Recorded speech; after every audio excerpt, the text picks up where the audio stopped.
crypto ready to rally, or is this just a big bull trap? We've got Bitcoin up here on the day. Have we managed to stem the bleeding from the start of this week, or is it just a big trap with the bears waiting and just taking a little bit of a nap before a bigger move to the downside? I'm going to break down what I'm seeing in the charts and a lot more. If you appreciate these daily videos, don't forget to smash up the likes. Do not forget to subscribe. If you actively want to trade with me, if you're an active trader watching these videos on a daily basis and you want to trade, ijazcrypto.com/TG is the link to our Telegram group. Make sure you're in there. Drop a lot of extra alpha insights for free. Make sure you're in there with the community. So you can see here Bitcoin started this week off really in devastating fashion on Monday, dropping down 4.6%.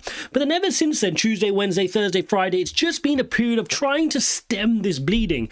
And to be fair, the market's done a pretty good job. The bulls have done a pretty good job here of bouncing. We did see on Monday, of course, that the RSI dipped into oversold territory, which is normally an indicator that bulls will want to step in and buy.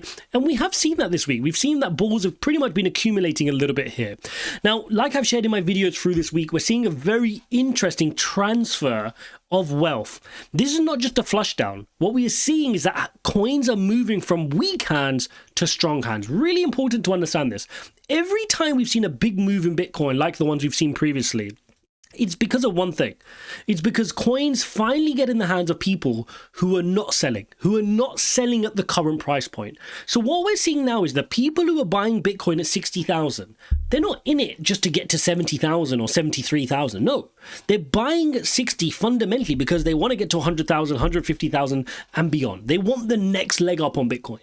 Now, that's the difference versus having those people versus people FOMOing in at the top at 74,000 who are now selling at 60,000 roughly with a 17% drawdown on your Bitcoin. And you can imagine with altcoins, they're selling at an even bigger loss as well. So we're fundamentally getting this transfer of wealth happening. Now, something else really important is happening.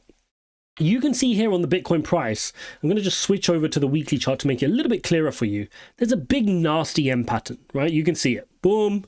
Down, up, down, and it's an M pattern. The neckline of this M pattern, if you want to take it from the candle closes, are at 61, although I would take it from the wick down here at 56, because if I show you back on the daily chart, just remember this M pattern is this bit here.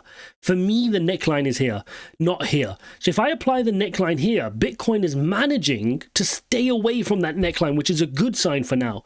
If, however, we do break down from this pattern, the price point can be very painful, guys. The breakdown of this pattern could take you well into your EMA ribbon on the weekly chart, bringing you all the way into the depths of it, even down to 50,000 flat.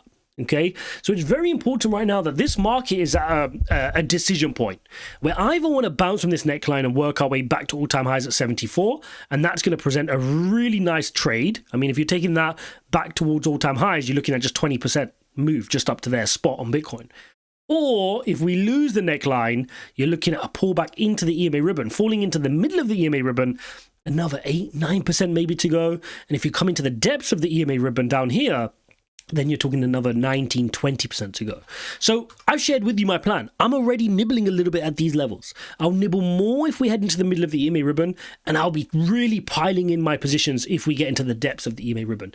I'm not going to let this opportunity leave me. This is a nice pullback, like I've just shared with you, a nice 17-18% pullback from highs. And again, if we fall even deeper, for me, those are attractive buys.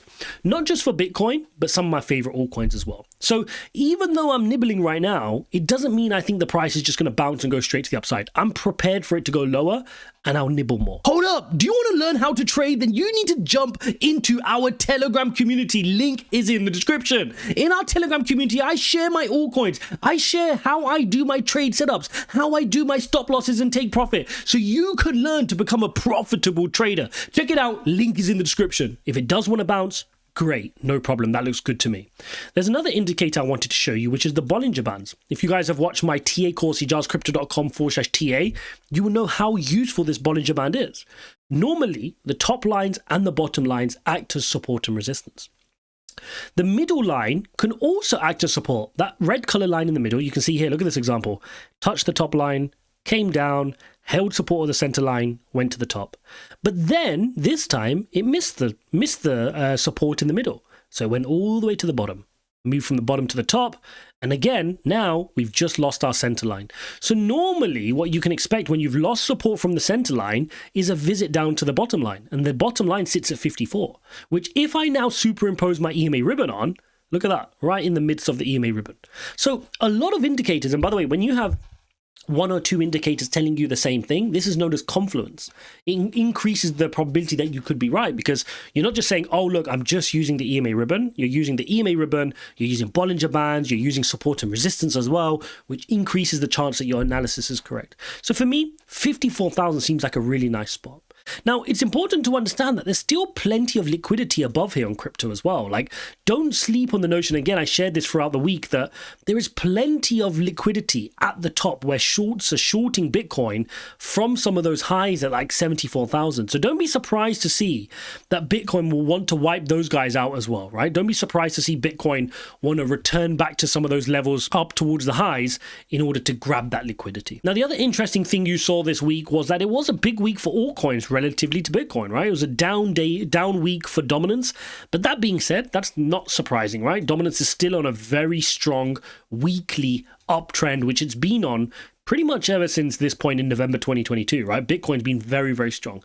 And there's nothing wrong with that. The fact that Bitcoin is strong in the first part of a bull cycle is expected. You then expect more of that risk to rotate into Ethereum, into Solana, into other altcoins, and then your smaller altcoin gems as you progress later into the bull market. So I'm not too surprised that Bitcoin's strong right now. In fact, I don't actually mind it. And like I've shared with you guys, if I just bring out my drawings, you will see that I actually expect it to even work its way up towards some of the 60 levels. Don't be surprised to see this continue to climb up towards 60 and even towards 65 before we start seeing that top out on Bitcoin dominance. Another thing to take a look at here is the fear and greed index sitting here at 30. We're finally got some fear in the market, which is needed, right? It's not good when this market is always super FOMO and everybody's super excited. Right now, you got a bit of fear. We haven't seen some of these levels since dating back here to September of 2023. So it's a good 9 months or so before we've had this level of fear in this market. But if you go back to September of 2023, here is the difference,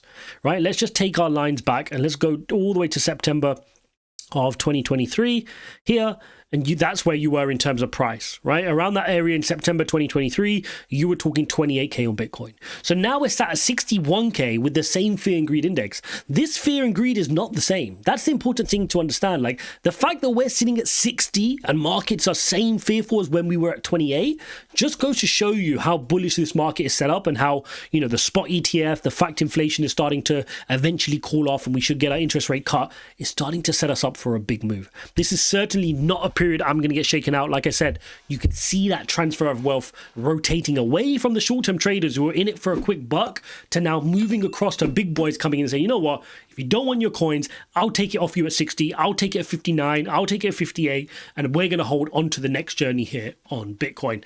Hopefully you found this video useful even on a weekend. If you like this type of content, you're going to love the content I'm sharing for free in the Telegram community, ijazcrypto.com/TG. I want to see as many of you guys and girls in there as possible. Thanks for watching, and I'll see you in the next one.